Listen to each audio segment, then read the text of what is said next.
Sam Roy is a researcher and academic in Old Town, Maine, and I have just been reading one of his academic papers, and I read a few academic papers every year. Um, Sam Roy, you seem to have worked with every living, breathing academic in New England. This article is co-authored by at least a dozen other people. Why so many people were involved? So the type of work we do, we're interested in how people make decisions, and to really understand how people do decision making, you need to have a lot of different perspectives at the table. So you need to understand the many different aspects of decision making, the many different parts of the system that sort of impacted by decision making. So it's really important to have a lot of different research disciplines and expertise at the table to get a more comprehensive understanding of things. Now, I'm just imagining a table of more than a dozen academics using different jargon and having different perspectives. I'm surprised you got anything published. How long did this take? This paper took about 2 years. It was actually we got a lot of help because of it was involved with a sort of a larger project known as the Future of Dams. This is a National Science Foundation funded project. It's a bit larger than a typical NSF project, where it requires engagement across multiple universities, and there was an incentive to work collaboratively among the universities, but also among many different research disciplines. So we sort of hit the ground running with a lot of pre-existing collaborations, and that was a big contributor to the ability to publish this work. Well, I must say, I'll try to keep the academic jokes to a minimum, but good article, good contribution, and it is dam removal, river restoration, the trade-offs, and I am forever quoting ecologist Barry Commoner from the early 70s, who said there's no such thing as a free lunch. So the first startling news that I got out of this, you don't usually get news from an academic paper, but there has been a huge rise in the number of dams removed. I wouldn't have known that, wouldn't have thought it. Why is that? So it's sort of it's interesting. There's been sort of a wave since a few really groundbreaking dam removals that have occurred in the past. Some of these happened in Maine, my home state. For example, the Edwards Dam on the Kennebec River was removed in 1999. It was the first time at which the Federal Energy Regulatory Commission deemed the removal of a dam was necessary over the benefit of producing hydropower. They considered the ecological impacts of the dam to be, far more important to consider versus the production of hydropower. And that sort of opened the floodgates, again, no pun intended, of other dam removal projects. A lot of it also has to do with there's many dams across the landscape in New England and the Atlantic provinces that have long outlived their original purposes. They're now aging, and decisions need to be made about them. And so typically the least expensive decision to make for these dams, and the one that leads to greater benefits for safety and for the freshwater ecosystems, is to have the dams removed.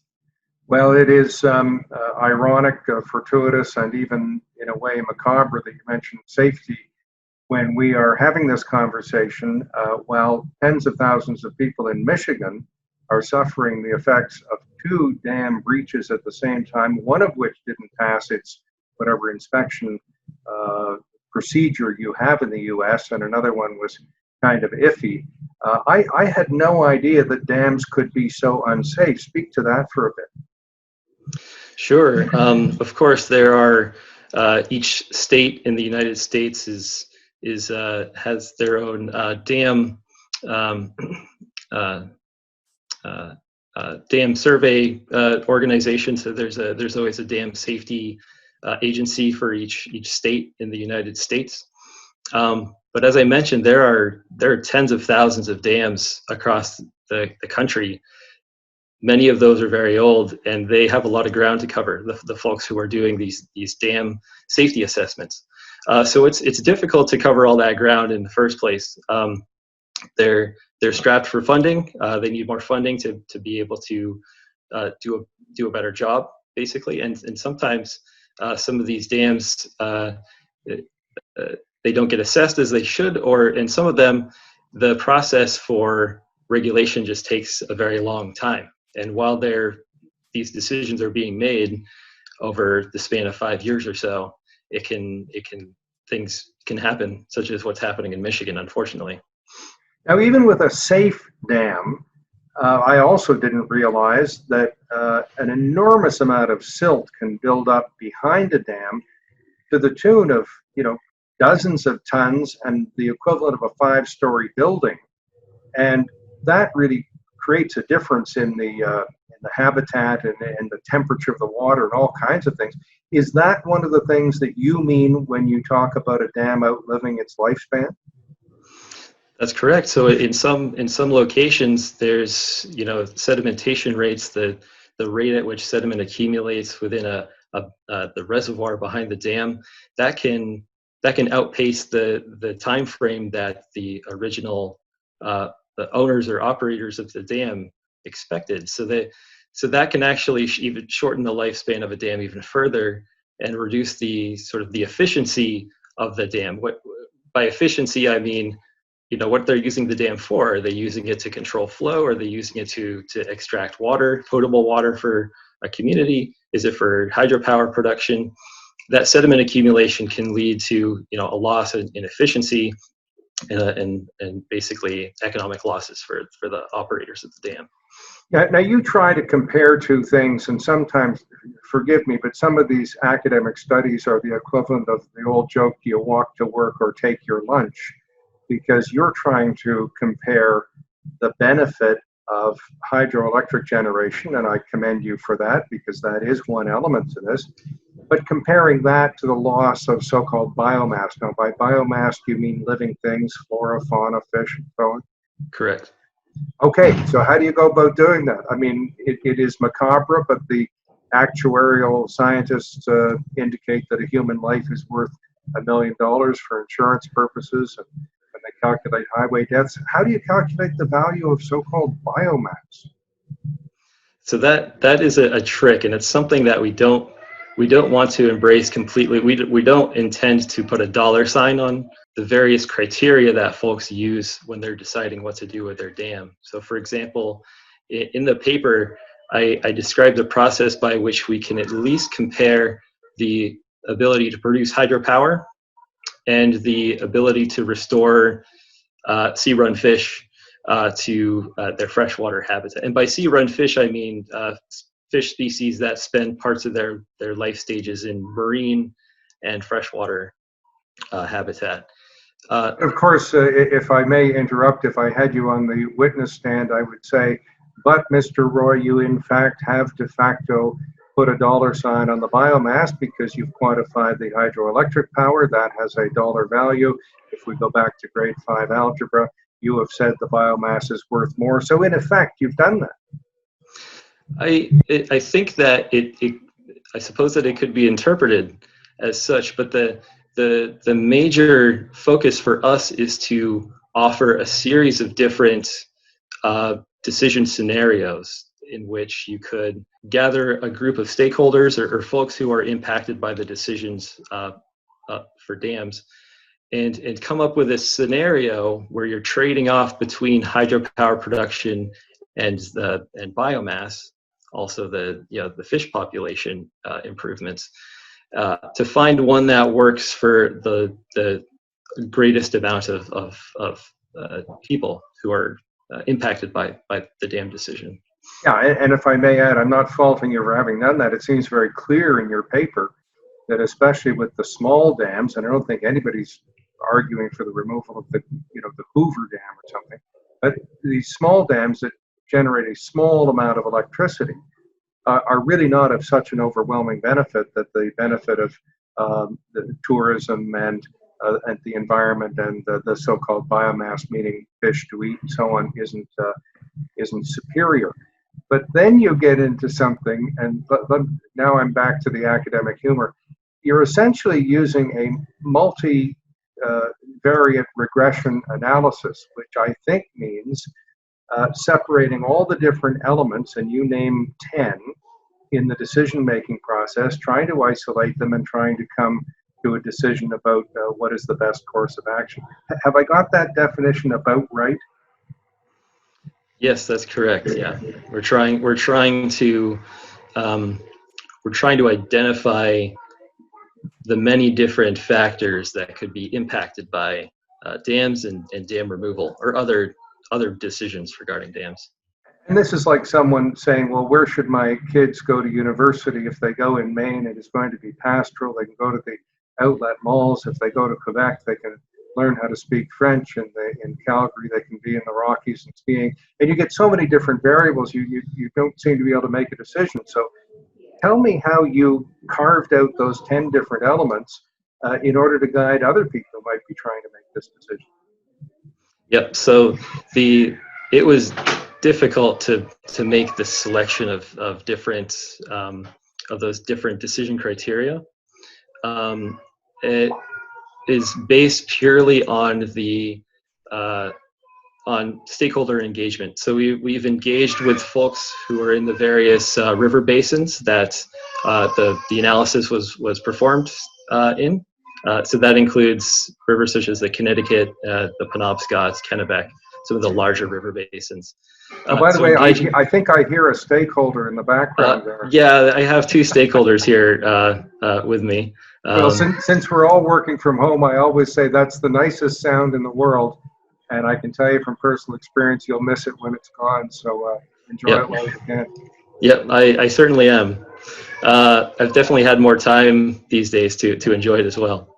But so essentially what I'm saying is those criteria were selected because of their perceived importance by different stakeholders within the basin. But you're right, it's a lot to juggle. So essentially what we were doing within that paper was to show that it is indeed possible to bring a lot of different decision criteria that folks use when there are debates to keep or remove or modify dams in some way or another. To go back to which university do my kids go to, which you'll have to decide when they stop yelling. If you keep saying, yeah, but tuition's about $7,000 a year and food's about, $600 a month, it's going to cost something for tuition and something for food wherever you go. So that really should be off the table. There's no such thing as an option with no impact. Doing nothing has an impact. The structure is going to deteriorate and so on. So I am amazed that you came up with 88% of biomass can be restored on some rivers with only a loss of 15% of hydropower. Now, I'm not sure, and I don't want to get into the controversy of quantifying with a dollar amount biomass, but man, that is a huge restoration of living things for a very minimal diminution in the hydroelectric generation power. Yeah, so it sort of reflects the way in which these dams are organized within a river basin. So it turns out that for the case in New England anyway, the largest hydropower producing dams are located further up into the headwaters of these rivers. And so there's less overlap between where hydropower is produced and where the majority of sea-run fish species want to migrate and where their natal habitat is located. That's of course not the case for every single species. For example, brook trout, they prefer habitat further up in the headwaters. American eel is another species where that's important. Atlantic salmon as well. But it was sort of it's a result that encouraged us in this work to see that there is indeed some positive overlap between our ability to produce hydropower and the ability to restore fisheries through dam removal as a tool for river restoration. Well, and I wonder if I'm oversimplifying when I say you almost have a kind of live and let live conclusion that the strong hydro generating dams upstream should be allowed to live, and then tourism and whitewater rafting and fish and such downstream should be allowed to live as well. Is that kind of it? That's sort of where we lead the paper. Yeah. So but again, the final decision is a bit in the eye of the beholder. We're just here to provide the information in a way that's organized, that could help people explore different what if scenarios for dam decision making. So that could be, maybe there is a greater interest in restoring sea run fish, and maybe there's an interest in maintaining or improving the recreational value or the tourism value of freshwater rivers in the area. That would lead to decisions that would you'd want to focus on dam removal or modification further down in the river basins that would allow for that to happen, but still maintain those resources from dams that are important for recreation and for sea run fish. Now, I must confess that I must be about 75 years behind the times in my thinking, because I've read Robert Caro's books about your president, Lyndon Johnson. I've read about the Tennessee Valley Authority and things like rural electrification, dams, flood control, etc., were just a godsend to people in rural America, including women who didn't have to do the backbreaking and sometimes fatal work on farms. Yet, I feel like smacking my forehead. We now have solar and wind and conservation and other methods of generating power. So I guess some of these dams, to return to one of your points, have just outlived their usefulness. Yes, so that is correct. A lot of these dams have, they've come one after the other. Essentially, like a lot of the dams in New England, they have roots back to the 1700s, 1800s. They've been rebuilt, of course, since then. But when were they rebuilt? It was probably during the 30s or the 40s, and so they're starting to age again. They've outlived their purpose. Some of them still definitely have value. That's not to write off all dams, of course. There's many sort of more modern hydropower projects that are managed to higher standard. But these tend to be those larger projects that I mentioned before that are located further up in the headwaters of these locations. So it's true that the trick is to try to offset any potential losses as well. So that's another important element of the work that we've done, is to try to track what hydropower production we lose and to see or look for opportunities that could lead to offsetting those losses. So that could be improving turbine capacity in dams that remain within the watershed. It could be investing in other renewable renewable energy sources such as wind or solar.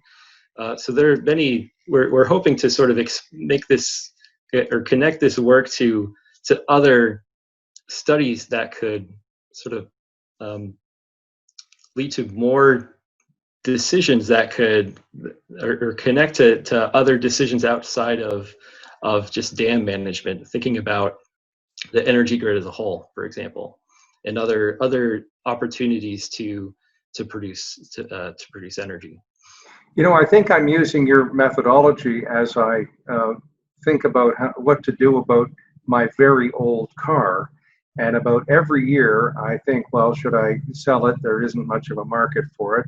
My goodness, the cost of a new car is outrageous, but the cost of repairing my car is about the cost of another clunker car. So that's kind of the calculus for these dams. And I was interested to find that your paper indicated that the cost of refurbishing a dam or even building fish ladders and other accommodations for fish was actually more expensive than removing the dam. That's kind of a surprising. Were you surprised when you found that? I was surprised, and like many things, it's sort of a case by case basis, but the the vast majority of case studies that we looked at, dam removal tends to be the cheapest option. And when you think about it, it does begin to make sense. For example, if you're for example, think about building a new home versus trying to restore and repair an old home. It can be much more expensive to do that, and that's the same for dams. If the dam was built in 1930, for example, it will need substantial structural repairs on top of addition of a new fish ladder, for example, or the addition of a new turbine to ensure that you're securing your investment in that dam to ensure that it will continue to be a safe dam to operate. Now, Sam Roy, I did the best I could reading this academic article, and I frankly skipped over the equations. They're a little beyond my capability. It's fixing up old cars that's my specialty. But as well as I hope I did, is there something I missed out on that we should have talked about? I want to give you the last word. No, I think you did a stand-up job in reading my work. It's not always easy to follow my thoughts, but I would say also that going back to the idea that it's not just keeping or removing a dam. There's many other alternative decisions that could be used in dam decision making. And also, I just wanted to emphasize the significance of trying to coordinate many dam decisions within a basin. So that's sort of going back to the point that you made about how you could have some substantial restoration of sea-run fish within a basin, but keep the majority of hydropower production within it. That's focusing decisions to remove dams within a component of the basin, but keeping them in another location. You could add other decisions to that as well. For example, improving hydropower capacity at one of those dams that you keep further up in the watershed, or it could be adding fish passage facilities, fish ladders, things like that, to dams that maybe they have other values attached to them. Maybe they're historically significant, or maybe they're valuable for recreational purposes. Maybe they have a large reservoir behind them that's used that has a large recreational value attached to it. So it's important to think of this as sort of a series of decisions that could be combined to lead to better overall benefits for many different services or utilities of the dam, but also for restoration purposes. Well, very informative, the article and listening to you speak about it. I know there's one question that I'm sure everyone viewing really wants to know the answer to. How old is that child or children that we hear in the background? So I have one who is turning 6 years old next week, and I have another who is turning 2 in another couple months. Well, again, I think I speak for everyone watching. Please either feed them, give them a toy, or whatever it is they want, because we may be in this lockdown for a while longer. Yes, sir. Will do. Thank you, Alan. All right. Thank you. Appreciate your time. Thank you. Yep. Bye.